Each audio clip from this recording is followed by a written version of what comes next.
hold on. Let me just explain to you as somebody who works for him and knows him well and has been alone with him many times. He is very gracious.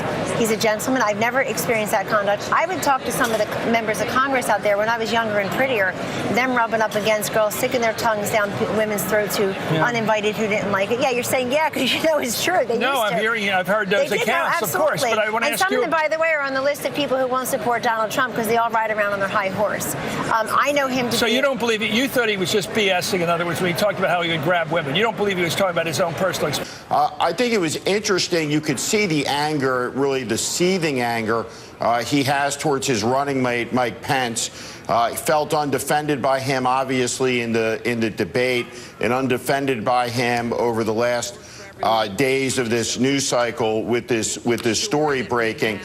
And I think it deserves comment that the extraordinary specter of a candidate for president of the United States essentially saying, I will lock up my political opponent, this embrace of banana republicanism that we saw at the first debate. Hey, Steve, I've got a guest in St. Louis who wants to take issue. Kellyanne Conway is with Chris Matthews, and then we'll come right back to you. But not too soon. Thank you. I've got Kellyanne Conway here, who's been a bunch in the news yourself. Does Donald Trump, and you speak for him, does he believe Juanita Broaddrick that she was raped by Bill Clinton? Does he believe that? He believes that she deserves to be heard and to be believed the way that Hillary Clinton said in November 2015, something I've retweeted tonight. She said all sexual assault victims deserve to be heard. But that's a charge of rape. Does Donald Trump believe it? You have to ask Donald Trump what he believes. You guys always want to ask me what he believes. But here's the thing. Well, he brought her here tonight. That's right. And he brought Kathleen Willey here. That's right. And at that press conference today, during debate prep, she very clearly said to the press, I hope NBC News was there, Chris, that Bill Clinton raped her and Hillary Clinton attacked her. That's really the key here. Yeah, okay, explain that part. He didn't do that tonight. He didn't really go into that. How does Hillary Clinton, how does she treat these women? Even the New York Times last week, right after they endorsed Hillary Clinton for president, admitted that Hillary Clinton's tactic is always to blame and shame the woman, always to re-victimize the victim. It's Jennifer Flowers and Juanita Broaddrick and Kathleen Willey, that Paula Jones, of course. You know, the last time I didn't sexually harass someone at work, I didn't pay them $800,000 in 1998 money. So people know that he was guilty of that. That one's on the record, the Paula Jones case. But is your campaign going to further illuminate these charges? Are you going to bring out evidence that Juanita Broaddrick has a case against Bill Clinton? Are you going to bring out evidence that Kathleen Willey was right when she said she was groped in that White House closet or whatever by Bill Clinton? Are you going to develop these stories further in the next several days? Well, you just developed them for us. So all I need to say is our campaign will be about what you saw on the stage tonight, which is Donald Trump taking the case to Hillary Clinton that she has been in there for decades, close to 3 decades, Chris, and she's been fighting for women and she's been fighting for health care. Where are the results? Where's the production? Why are over 12 million women in this country without health care coverage? Why are over 60 million of them in poverty and growing over the last 8 years? She needs to be held to account for that. He held her to account tonight for her emails for the Syria refugee increase by 550%. He held her to account for creating that vacuum that allowed ISIS to be born and to grow. He held her to account for her actual vote. What did he mean when he said she's a fighter and he respects that?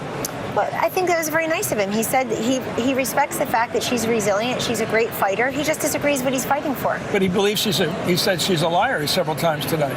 Yes, but a majority of Americans, according to the NBC News poll, think she's a liar too. So that just puts him within majority. So let's talk about the campaign. It was a bad weekend with the tape coming out. We all know that. How's the next week going to be different?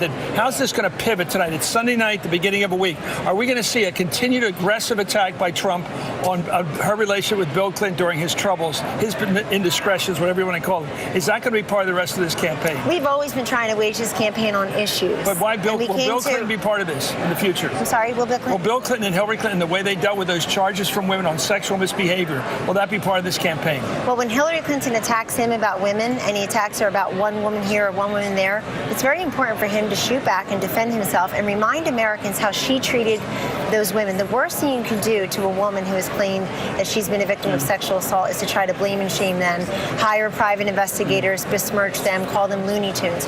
But our campaign's going to be what it was always about. He's going to be in your home state of Pennsylvania tomorrow talking about issues again. We're always trying to do. But you heard a lot of issues tonight. You heard about emails. You heard about Iraq. You heard about Okay, let's talk about the the gorilla in the room, which is the tapes that came out from Access Hollywood. If you're in a jury, would you say that was relevant information for the American voter to get? Should they have gotten that information? Should Access Hollywood have left that information out to the public? So I'm a fully recovered attorney, 12-step program and everything. I can tell you when I clerked for a judge and sat in the jury room often, in the courtroom often, the jury is instructed to take all of the evidence together. And I would tell the same people who listen to the tapes, and I agree with Melania Trump. I thought the comments were disgusting and offensive. And I've discussed them privately with Mr. Trump. I'd also say, what did he do about them?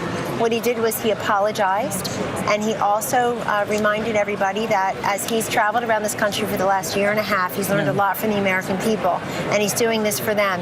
And I'll tell you, for all those Republicans who defected, that's up to them. However, I'm not willing to give the Supreme Court over to Hillary Clinton. I'm not willing to have her I raise our understand the taxes. ideological aspect of this campaign, but what about Trump? Did you believe him when he said it was just idle, locker room banter, or was he recounting his way of dealing with women, including his aggressive grabbing, to be blunt about it? No, that wasn't locker room comment. That was a recounting of the way he dealt with women. Did you believe that was a problem for him? I've always been a person, South Jersey, Philly. I've always been a person, Chris, who watches what people do, not what they say. But he's talking about what he did. He said his locker room banter. Hold on. You mean he was making it up? Hold on. Let me just explain to you as somebody who works for him and knows him well and has been alone with him many times. He is very gracious. He's a gentleman. I've never experienced that conduct. I would talk to some of the members of Congress out there when I was younger and prettier, them rubbing up against girls, sticking their tongues down women's throats who uninvited who didn't like it. Yeah, you're saying because you know it's true. I've heard those accounts, of course. But I want to ask you. And some of them, by the way, are on the list of people who won't support Donald Trump because they all ride around on their high horse. I know him to So be. you don't believe it? You thought he was just BSing. In other words, when he talked about how he would grab women, you don't believe he was talking about his own personal experience. I've asked him if he was talking about his own personal experience, and he said no. Those are words. So it was just sort of matching wits with some other guy about women. That's the way he has characterized it. And I look at the full measure of everyone. You, him, me, Donald Trump. That's what we need to do with each other. And I know him to be somebody who has employed thousands and thousands of women. Let me ask you a question about Bill Clinton's behavior and your candidate's behavior. What's relevant when you're running for president of the United States? It's not head of the government, it's head of state. You represent the country. Is it relevant what he says privately in a locker room conversation? Is it relevant what Bill Clinton did if these charges by these women are accurate? Is that all relevant? Let me make very clear, Chris, about Bill Clinton and his conduct. The reason some of the women involved in his past are here tonight, and the reason we talk about it at all from my perspective is Hillary's treatment of them. She's running for president. I've seen on your network many times people saying Bill Clinton's not on the ballot. Well, she said she put him in charge of the economy. Do you think she tried to silence those women? I think she tried to silence some of them, and she definitely demeaned others. And in the case of a couple of them that I've gotten to know over the years, we were talking about Paula Jones and Monica Lewinsky together 20 years ago, practically 18 years ago, Chris, on your show. Hillary Clinton blamed and shamed them, the worst thing you could do to a victim.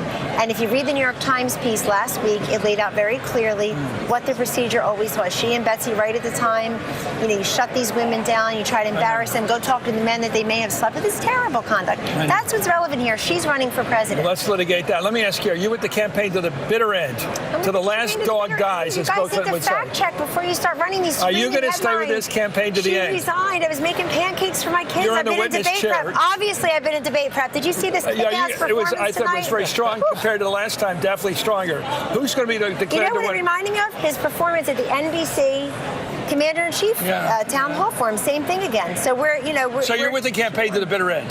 I'm with the campaign to the bitter end, unless what? But I'm sitting here as his campaign manager. I'm sitting right here with you in the debate hall where he just performed beautifully. So you're worried about more shoes dropping? No, I didn't say that. No. I've made a commitment, and I believe that he will be a much better president. First of all, he won the debate tonight, clearly. And the reason you know he won the debate is A, you watched it, or B, everybody's going to talk about that he was standing behind her and in her space. Yeah. But look, okay. I am committed to not letting Hillary Clinton appoint the next 3 or 4 justices to the United States Supreme Court. I'm committed to not allowing her to make Obamacare an even bigger mess than it is, allow her to be commander-in-chief. The woman you saw out there tonight, I think, is unfit to be president of the United States. You still want him on the college tour? Let's do it, baby. Okay, thank you. Back to you guys. Chris Matthews with Kellyanne Conway at the site of the debate. Chuck Todd, You were watching that alongside me, and we both slapped the table at the same time. Right, we all did when she With said him unless. until the bitter end, unless. Chris, let's just recap which is what happened there. Chris asked Kellyanne Conway, the campaign manager, are you with him till the bitter end? And her response was? I am with him until the bitter end, unless. And then she let it. No, she did. She just let that out there. I mean, it only confirms a lot of chatter. That, look, this. Unless another tape comes Yeah, out I with mean, you that's what it talking comes about about, right. grabbing women by the you-know-what. I mean, they don't know what else is out there. This is the reality that they're all That's what living that- with. I mean, that I don't think unless- we don't need to tiptoe around this. She is. They don't know. She doesn't know. That is an unless. I mean, literally, you can actually you see the dots like She's on. the thought bubble. Kellyanne? We'll be back on. You want to come back on? Okay. Okay, we're back. Kellyanne, Brian, we're back. It's Rachel Maddow in New York. It's nice to see you again. I have a follow-up question for you because we're confused. Chris was asking you if you're with the campaign till the bitter end, and you said yes. You said you seemed to indicate that you were with the campaign, and then you said dramatically, unless, and then you let that tail off, and we don't know what the unless means. I know. I didn't mean to alert the breaking news again, Rachel. The unless is very simple. It's unless someone in my household needs me or unless something changes in my own life. Okay, so what we were speculating was that unless something else comes out about your candidate that you can't foresee now, unless there's, some additional tape or some additional evidence or something that you don't know about him now, that's not what you meant? That is not what I meant. And I have to say, I think that whoever was breaking the news today on MSNBC that I was resigning while I was getting on the plane with Mr. and Mrs. Trump to come here really should do a better job checking the facts. Well, it's always a good thing to do. Kellyanne, it's Hey, Nicole. Nicole. First off, congratulations. I know you guys were prepping before all hell broke loose on Friday, and obviously a lot of the prep took, so congratulations on that. I understand you had a very large part in that. But I also understand that it is a known unknown what else is out there about Mr. Trump, and that is of grave concern to him and the family and all of you. Is there anything you can say about lessons learned from the last 72 hours, or do you know of anything that's coming? Nicole, I don't know anything that's coming, but I also don't want to engage in hypotheticals and speculation. I just watched 90 minutes of real debate, and it's obvious to me that Mr. Trump dominated the debate. It's not spin. I mean, she was on defense.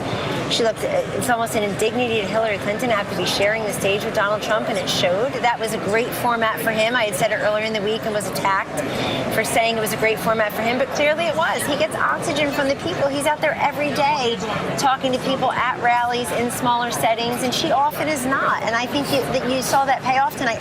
The other thing that happened tonight, and I think it was very similar to NBC's Commander-in-Chief Town Hall Forum last month, Nicole, which is that you saw Donald Trump make the case, and Hillary Clinton need to defend against the fact that she represents the status quo. She represents the past. She represents politics. She represents Washington. She represents a flotilla of votes and processes that Americans just don't want to countenance. You see that I'm always quoting the 70% in the new Fox News poll. 76% of Americans say that we want to take the country in a new and different direction. She has to somehow, to use a word, pivot away from that in a manner that convinces people that they do want more of the same. And I think tonight it wasn't good. Tonight she looked like somebody who had been in politics for decades and had not had the deliverable and the product that mattered to people. I get one last question. Now, there will be a third debate. There will be a October rubber 19th match. in There will Vegas. be a rubber match. Yes. Okay, thank you. Back to you See you guys. there. Thank you very much. Thank you for coming back, Kellyanne. That was a good sport of you to do that. Thank you. Wow, I feel like we're all going to go home to our families tonight and hear from Kellyanne. Can I just... Can I just say, she's so good. She's one of the best in the business. And Dan Rather told party. me, after she was on my show for the first time, Dan Rather came into the studio right after her and said she could talk the legs off a table. It's true. She's good at what she does. She's got a Not only challenging that, candidate. She is also just a very good person. Steve Schmidt, help us out here. I would talk to some of the members of Congress out there when I was younger and prettier, them rubbing up against girls, sticking their tongues down women's throats who uninvited who didn't like it. Yeah, you're saying yeah because you know it's true. They No, used to. I'm hearing. I've heard those They did, no, accounts, of course. absolutely. But I want to and ask some you. of them, by the way, are on the list of people who won't support Donald Trump because they all ride around on their high horse. I would talk to some of the members of Congress out there when I was younger and prettier, them rubbing up against girls, sticking their tongues down women's throats who uninvited who didn't like it. Yeah, you're saying yeah because you know it's true.